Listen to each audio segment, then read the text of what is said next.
Hello parents, ఒకసారి ఈ పేపర్ని అబ్జర్వ్ చేయండి. మీకు ఏం కనిపిస్తుంది? ఈ నల్లని చుక్కేనా? మరి ఎందుకు ఇంత పెద్ద వైట్ స్పేస్ మనం పట్టించుకోవట్లేదు? దీన్నే సైకాలజీలో ఫిగర్ గ్రౌండ్ పర్సెప్షన్ అని అంటారు. ఆకృతి మరియు క్షేత్రము అని.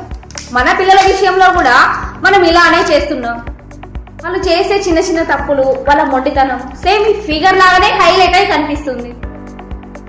కానీ ఆ తప్పుల వెనుక ఉన్న సెన్సిటివ్ హార్ట్ ని, ఆ స్ట్రగుల్ అనే గ్రౌండ్ ని మనం మిస్ అవుతున్నాం.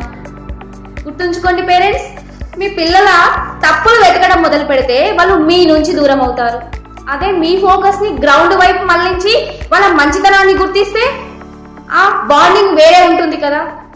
మరి పేరెంట్స్, ఎప్పుడైతే మీ పిల్లల తప్పులు వెతకడం మీరు ఆపుతారో అప్పుడు వాళ్ళు మీతో మనసు విప్పి మాట్లాడడం స్టార్ట్ చేస్తారు. మరి మీ పేరెంటింగ్ బాండింగ్ ని మీరు మార్చుకోవాలి అని అనుకుంటున్నారా? కమెంట్ లో పేరెంటింగ్ అని టైప్ చేయండి. Let's build a stronger connection together.